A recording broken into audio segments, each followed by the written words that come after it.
to buy.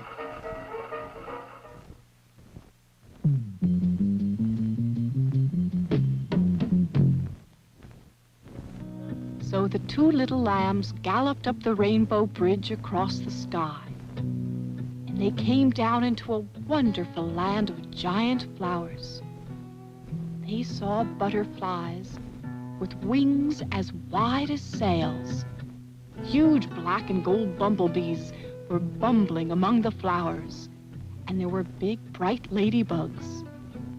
They galloped down blades of grass as wide as highways, and suddenly they saw coming toward them an enormous caterpillar, and his eyes, they met an enormous caterpillar. He was so big that there was no room for them to pass. They met an enormous caterpillar. He was so big that there was no room for them to pass. Dahlov Ipcar creates books for children. Her intention is not to invite children into her own adult world, but to create new, fresh worlds of fantasy, into which both she and her young readers can enter for a few magic moments. She writes and illustrates her own books because she believes both story and painting must come from the same mind. She searches out for that precise combination of word and picture that best reflect her innermost feelings.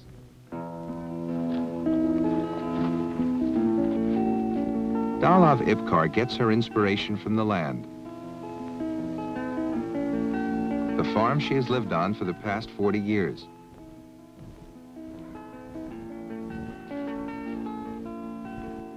Georgetown Island, in the northeast corner of the United States, the state of Maine.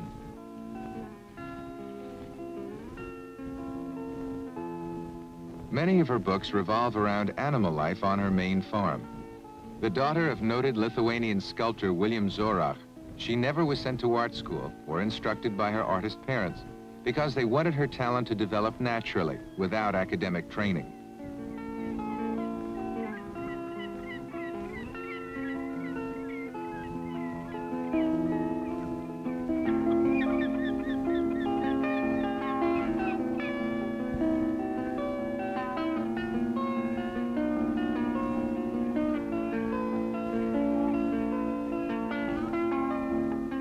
She had her first one-woman show at New York's Museum of Modern Art in 1939. Since then, her works have been extensively exhibited in museums around the country. In Dahlov's early paintings, she was searching for a style that was natural and unembellished. When she and her husband moved to Maine in 1936, it seemed to her that the elementary farm life they lived was essentially the ageless story of the earth and its people. And her brush attempted to transfer that life to canvas.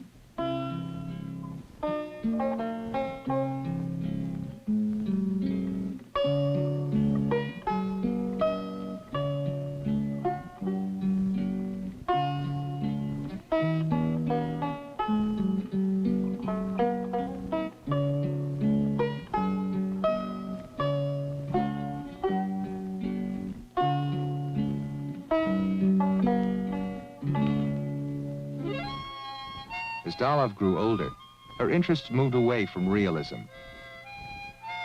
Literal reality should be captured by a camera, if a horse must look like a horse or a tree like a tree. That was no longer Dahlov's concern. So now a new world has moved into our vision, the fantasy world of Dahlov's mind and brush.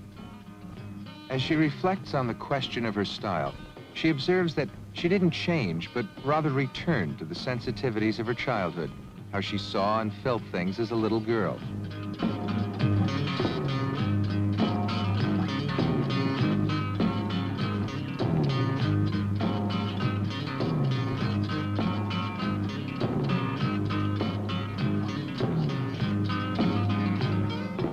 Perhaps that is why she communicates so easily with children, why her paintings and stories stretch the horizons of their imaginations.